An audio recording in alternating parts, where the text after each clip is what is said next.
Welcome to the Shifting Our Schools podcast, where we believe learning never stops. We create innovative and flexible professional development opportunities that support the current research and thinking in education today. This week's podcast episode aspires to set you up to take another step forward on your personal learning journey. Now here's your host, Jeff Udick. I'm super excited about today's episode.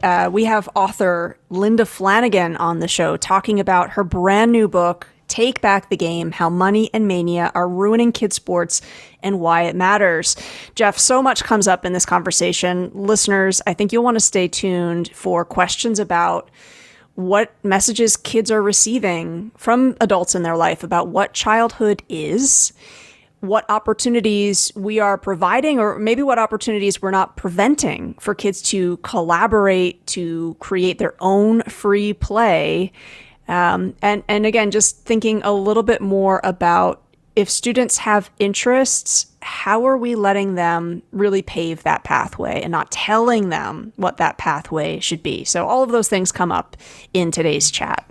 Yeah, and one of the things that I really appreciated, it made me feel good, is a lot of the conversations when I'm in front of parent groups, when I'm consulting with schools and do parent nights, a lot of my same research that I have done through the years around parenting and how that's impacting students in schools, we're hearing the exact same conversation. And you'll hear Linda and I kind of go back and forth about we're seeing the exact same thing now in sports and how that is also impacting schools. And one of those things is around this idea of collaboration, around joy.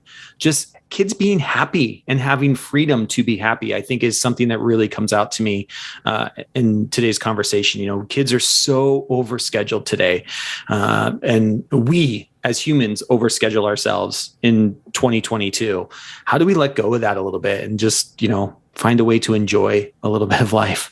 Absolutely. I mean, what is it to be a young learner? That comes up. And Jeff sort of reminded you and I of the ways that we can help students learn how to collaborate without dictating what it means to collaborate. How we can provide perhaps like a rehearsal space, but not completely strip away agency, right? Like we want to be supportive, not restrictive. And if only, Trisha, you had written a free guide that helps support teachers with this. One of my favorite free guides over in our library, Recalibrating Collaboration. And we'll make sure there's a link to that in the show notes. And if you're part of the newsletter, it'll be in the newsletter as well. It's been out. It's one of the first ones I think you wrote. Do you want to talk a little bit about it? It's one of my favorites as far as just helping kids to understand you're in a collaborative group.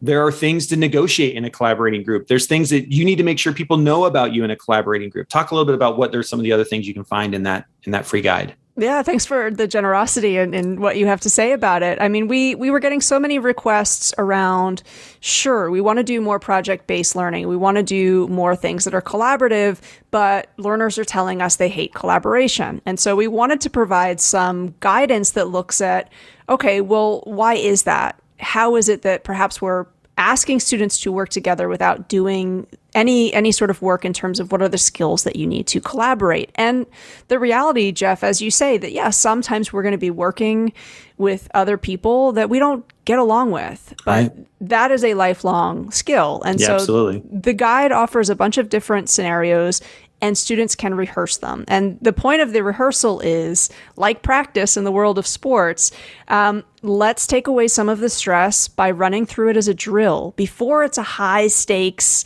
assessment, right?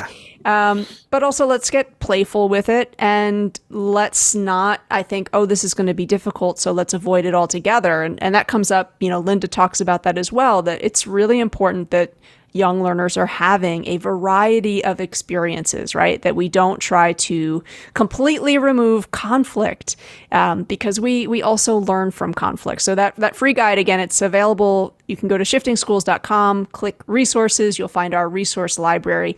It's available for you there with 60 other free guides. And listeners, we're always, always, always taking requests. So you can reach out to Jeff and I at info@shiftingschools.com or at Shifting Schools on Twitter as well. Awesome. And that reminds me, we do have our Google Workspace Pathways are up on the website. We've got 11 of them now up there. And the one that came to mind as you were talking, Tricia, is the one that you created on creating joy with Jamboard.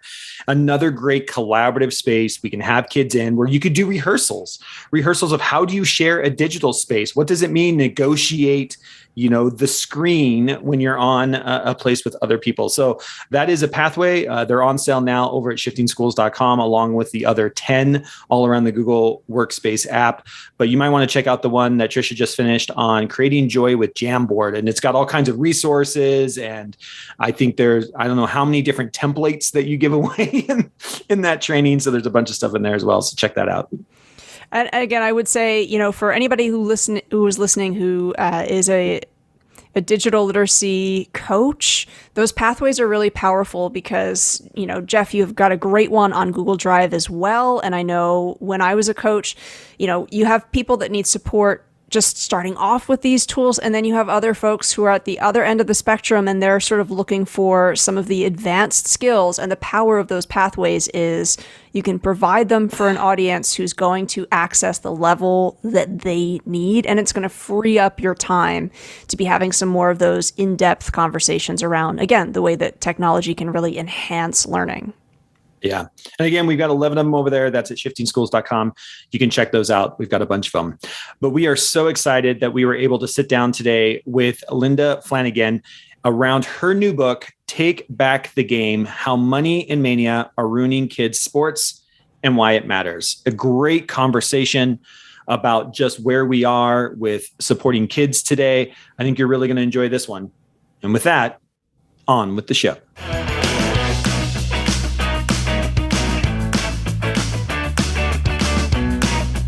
Hi, everybody. Welcome to the podcast. My name is Tricia Friedman. I am here, of course, with Jeff, and our special guest today is Linda Flanagan. Linda is a freelance journalist, researcher, former cross-country and track coach, a graduate of Lehigh University.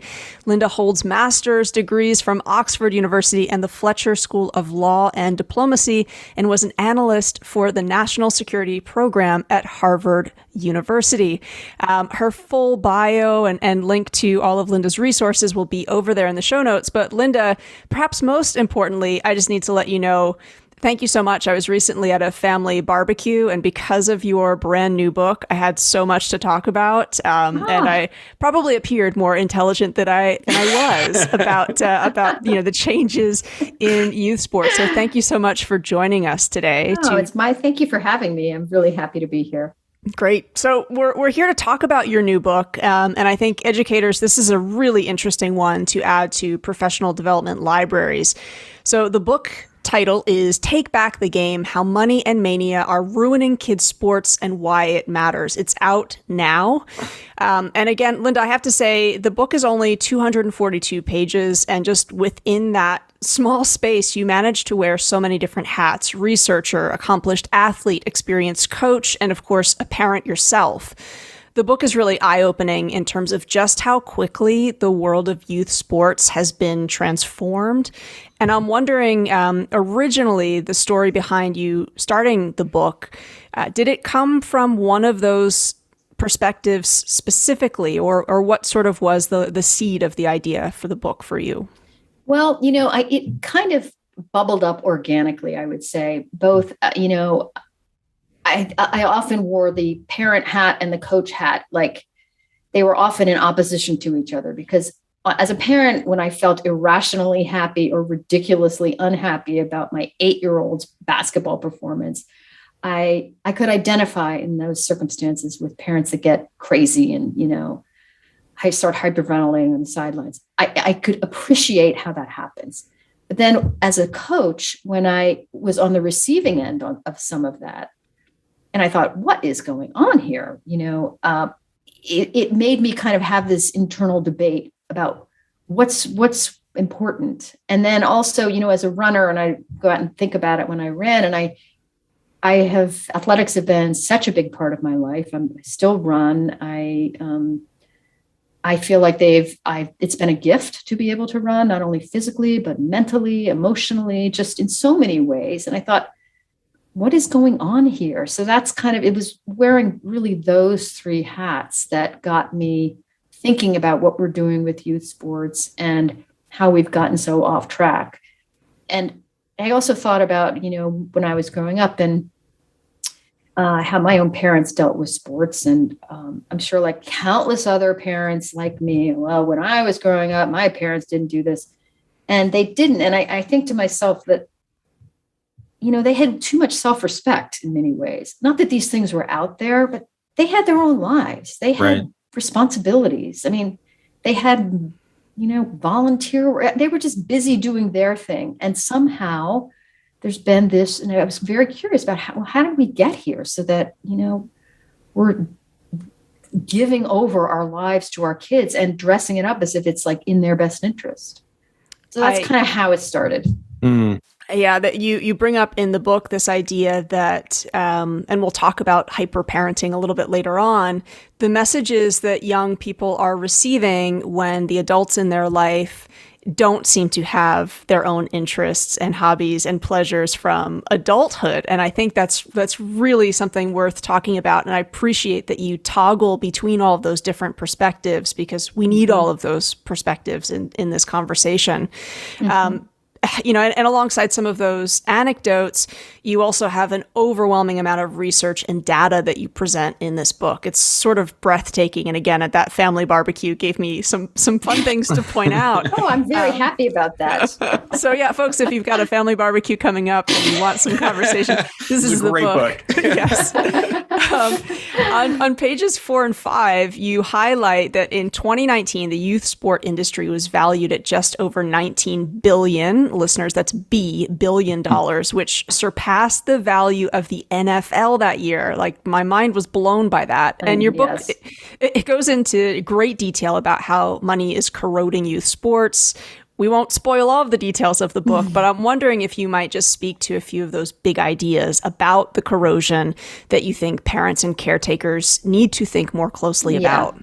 Well, because money is one aspect of it. Money is one of the giant changes that have got us where we are. If I could just mention the two others that I identify as, one is the our changed perspective on childhood, which is what I was getting to before about how, in the wonderful phrase that Jennifer Senior uses, children have moved from our employees to our bosses. Mm-hmm. And suddenly our lives revolve around pleasing them. And so how did we get here? But that is a change. That is different. As I was saying about my own parents, they had their own lives, great, good luck, enjoy yourself today. So that shift in the way parents view their kids and the what kids can do for their parents, in effect, that is another giant change. And because athletics are so big in this country and so remunerative at the highest level, and they accord all kinds of status to parents, it's natural that youth sports would be affected. And the third big change is what's happening at colleges and universities, where they're so expensive, so hard to get into, they become an overwhelming fixation. But here's athletics. It's a way in for some kids. The academic standards tend to be lower. It's a streamlined process. So for those, it's the money, the changed nature of kids, and colleges and universities have just made this such a fraught enterprise. Now, the downside of all this, apart from just the cost, is that, because sports are so expensive and community funding has declined for sports, we now have like a class-based system of sports, so that low-income kids just don't have the opportunities to play, and are consequently they don't derive the health benefits that moderate sports can provide. Something like 30% of kids in households that make $25,000 or less are completely inactive. 30% of those kids. At the higher levels, $100,000 and up households, it's like 12%. Obesity rates are higher among low-income families. It's the very people who need activity the most don't have it because of the way we've set up our system or how it has devolved. I'm not trying to suggest that somebody set out to do this. It just kind of evolved this way. So it affects low-income kids. And on the other end, on the middle and upper class kids, where most of the focus is generally spent, because of all the the money and the status and the link to colleges, it's changed the very nature of sports themselves, so that younger kids are encouraged to play. Anyone who has kids knows this, like younger and younger kids are encouraged to play. Younger and younger kids are encouraged to specialize, to pick a sport and play it all the time.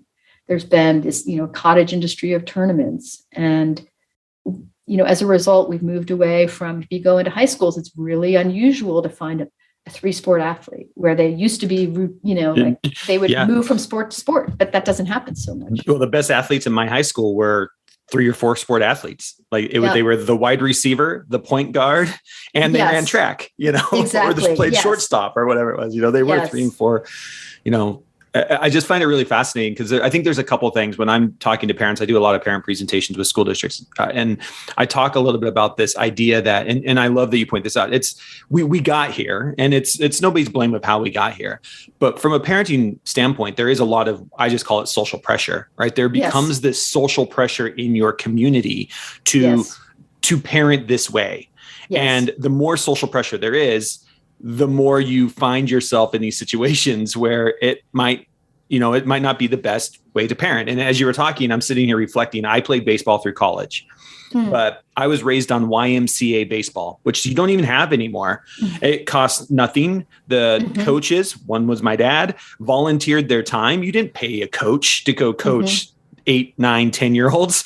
We played t-ball together. It was the same group of kids in the neighborhood. We just grew up playing baseball together.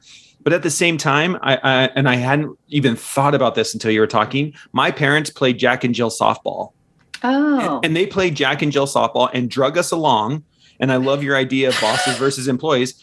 It was the most boring thing ever. We would sit there, we were 7, 8, and 10, and we would have to go every week. We're going to a Jack and Jill softball game. And every week we have to go because mom and dad are practicing for softball. But for them, that was their athletic outlet. They loved playing softball together, right? As a husband, wife, and as athletes, they loved playing softball together.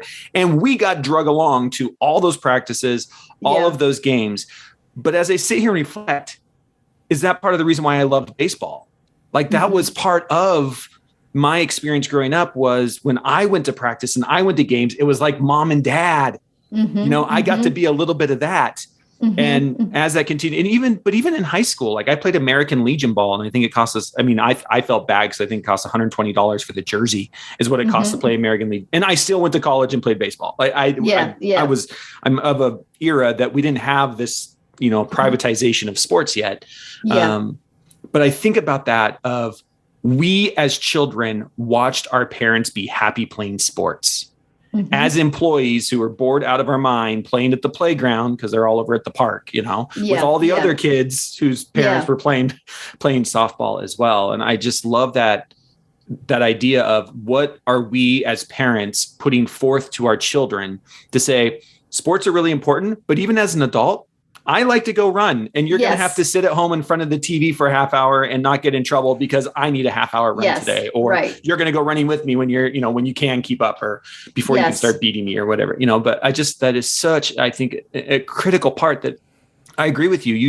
I just don't see that a lot anymore. Yeah. Well, you want to model what modeling is all what you're taught as a parent, and it's true as a coach too. You want to model the way you want them to behave. So do you want to model adulthood as this like total drag and, just driving around and sitting on benches all the time? I also, goes to why I think I would be so happy if more women stepped up to coach. And I understand why they don't, or why, it's a challenge and everyone's busy, but I think it's so good for girls to see adult women involved and interested in sports, because if it's only men, it's almost like, well, you can play sports when you're a girl, but when you grow up, forget about it. It's like there's a cap on how long you can play. Yeah. And for, so for women, it's about being thin, or, going to studios to, be thin. And it's not about sports and fun and play and competition. It's for appearances. And I think that's another reason why it's important to have women coaches. And I like that your book goes further into that. Again, I'm just sort of shocked that the book is only 242 pages because you cover so much ground. It's like the perfect example of, an economically written book. Again, so many takeaways. But, your point about it goes deeper than it's not just a drag for the family. You talk about how not just the financial investment, how that's exploded, but the time commitment and the consequences that actually has for the family unit and the family dynamics, which were, that was really eye opening. So that I appreciated you going into that as well. Well, if it just stands to reason that if, parents are spending, this one survey I looked at, 19% of the families were spending 20 hours a week or more on their kids' sports. And, like somebody's going to pay for that. That's not for everybody in the family if you have more than one child. And, that's going to be felt. How can it not be? I mean, kids are so acutely conscious of any kind of, vague inequity that's when you have this massive expenditure and amount of time that parents may be devoting to the athlete, it can't help but have an effect. Yeah, that's right. And I was just thinking, I was going through my Facebook feed and there's a friend in my Facebook feed who her son, I think he's 9, is into all of the select baseball teams. And I don't know, they travel everywhere and win championships everywhere. And I have that same feeling. I'm like, what is summer for his younger sister who's being drugged all over the state of Washington, Oregon, Idaho. They go as far away as Wyoming, and it is constant. And she sometimes is even like on Facebook saying, I can't wait for summer to be over. And I'm just like, wow, we've gotten to this point where sure, your son's winning trophies and he's winning championships. He's in elite tournaments playing baseball all over the Northwest up here. But at what cost to, you can't, like, what happened to summer? I mean, for you as a parent, there's no recharge time. Yeah. For his poor younger sister, who I can only imagine what that's like, sitting in the car watching and then sitting in the stands watching brother play baseball week after week after week. I'm the same way. I see that and I'm just like, wow, it's so different. I mean, I played YMCA baseball where I remember being yelled at because we were picking dandelions in the outfield. I mean, that's what we got yelled at because we weren't paying attention and we're blowing dandelions. Like, Yeah, but look at you. You played baseball in college. I know. Because you didn't have to develop every last ounce of your athletic ability at age 6. Yeah, so true. You were allowed to grow into it. And that's, it's, I don't know this person, but, the 9-year-old it's very possible that child will need Tommy John surgery when he's 15 or just get so he hates it or just finally run out of gas. It's not easy to maintain this for so long. Yeah, level. And I also think, if you consider about the opportunity cost of what's, and that child may be loving it and good for him if he does, but what the things you're not doing, when you're just devoting yourself to one sport like that and you're not, not forget about vacations, but seeing your extended family or, I don't know, getting a summer job when you're a teenager. Like there's all kinds of things that are lost. And I wonder how that makes kids feel when they are so much the centerpiece. And when he wants to quit, how's that going to go over? Yeah.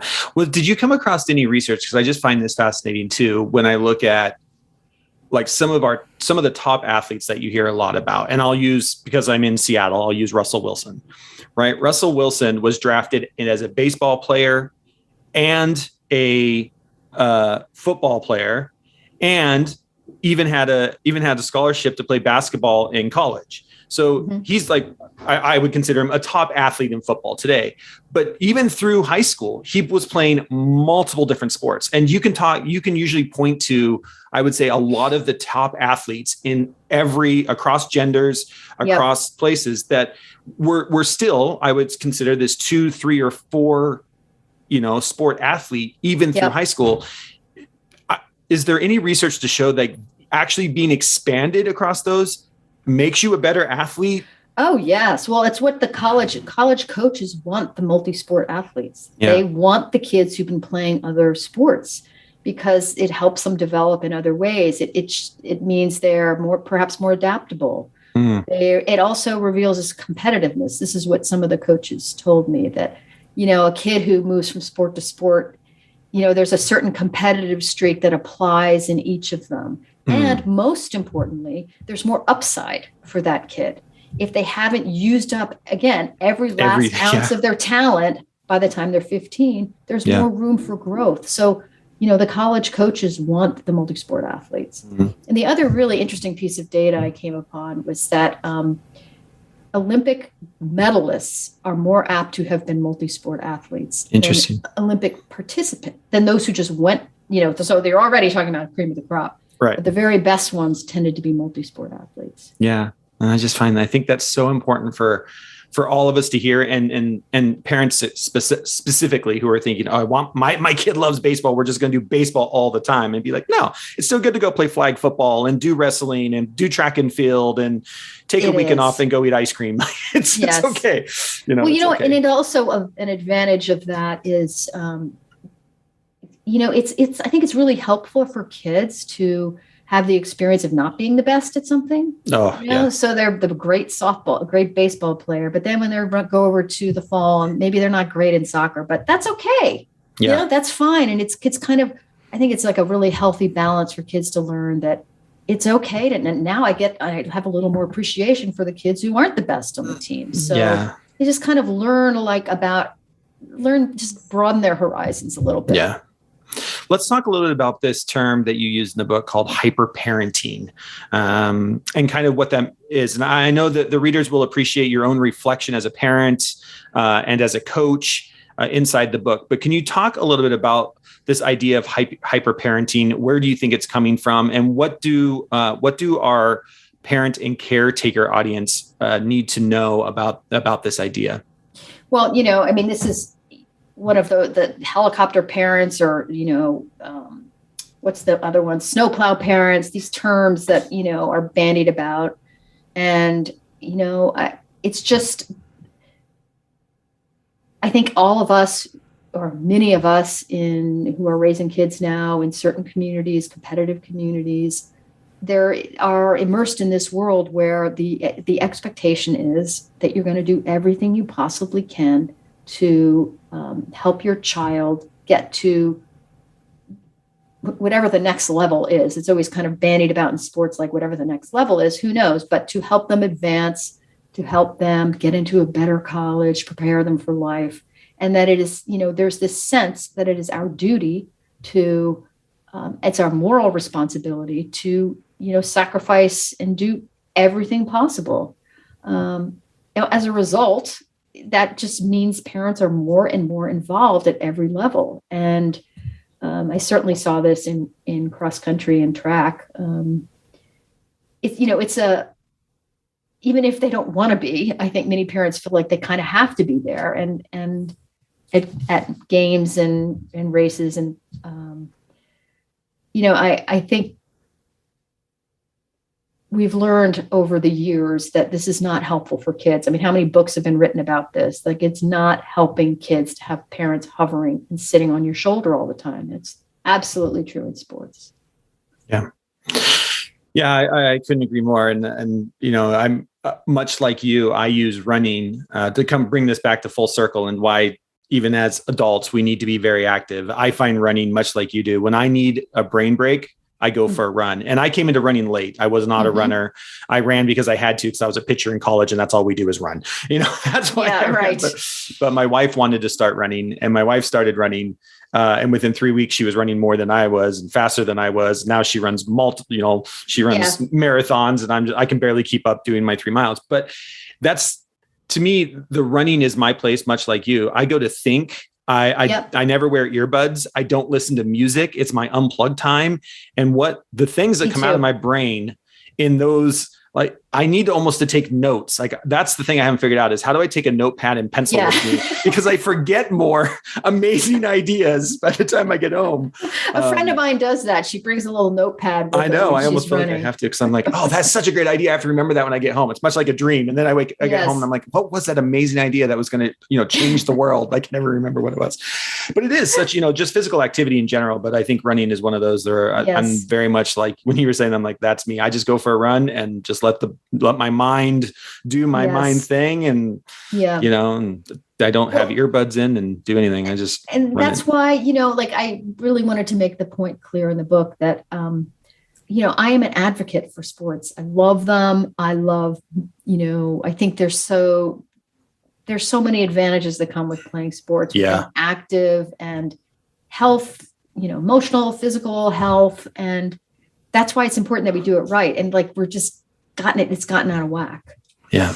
And the community piece too. And listeners, I should point out that Linda has a whole bunch of solutions that she does point readers to at the end of the book, both parents, caretakers, coaches to consider. And I think as a closing note, it's worth pointing out that one of them is, seeing athletics and sports as a space for joy and making sure that kids have autonomy in that. I mean, the three of us on this call probably grew up free play, meet you at the park, let's organize our own game.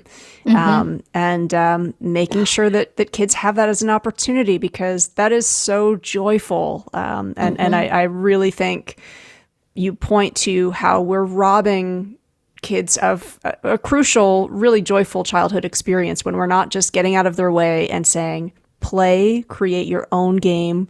You can organize it yourselves. Yes, I know. I mean, it's just we've gotten so far away from that. And yet, I believe the psychologist, Peter Gray, has written, is kind of the authority on free play. He said, that's where kids learn. That's where they learn how to get along with other kids, how to keep games fair and fun. It's not about mollifying the adults on the sidelines. It's about figuring it out. They learn leadership and, that's collaboration, cooperation. Exactly. And I would say in education, one of the things we're seeing, to bring this back to what is happening in the classroom, is we are having more and more educators tell us that when they put kids into groups of 3 or 4 to collaborate on a project, kids don't even know how to get started. And we're not talking like elementary kids. We're talking like middle school, high school kids. They don't know how to get started in a collaborative project.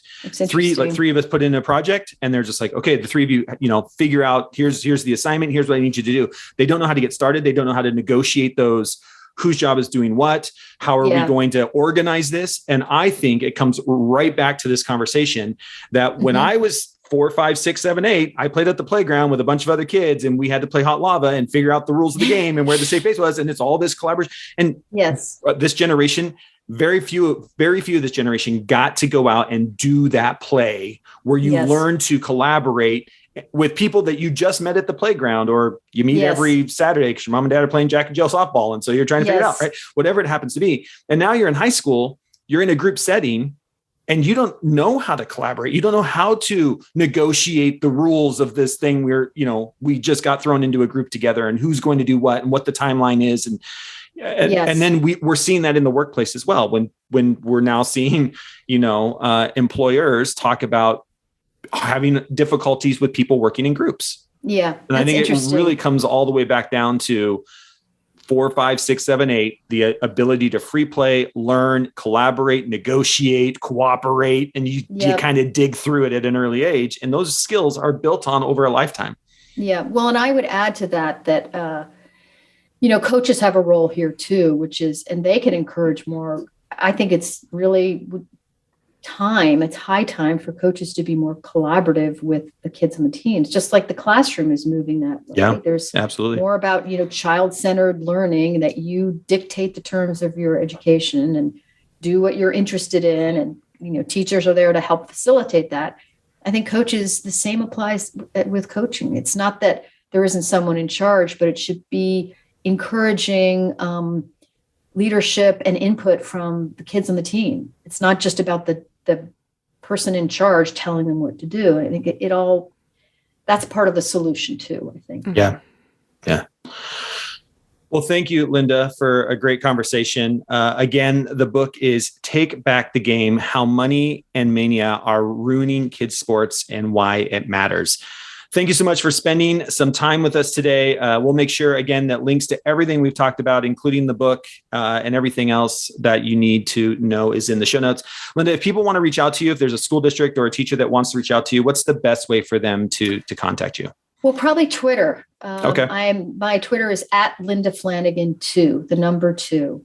I'm happy to take emails too. It's okay. Linda@flanagan'snj.com. Just the way it sounds. Awesome. My name with NJ at the back. Thank you so much. We'll make sure all of that is in the show notes as well. Linda, thank you so much for being on Shifting Schools. My pleasure. Thank you very much. We hope you've enjoyed this episode of Shifting Our Schools. If you found this episode helpful or inspiring, please make sure to subscribe and leave the team a 5-star rating. If you want to learn more about the Shifting Schools team or download our free resources, head over to shiftingschools.com to see what's on offer now. Thanks for listening, and we'll catch you next week for another episode to keep rethinking the shifts our schools need.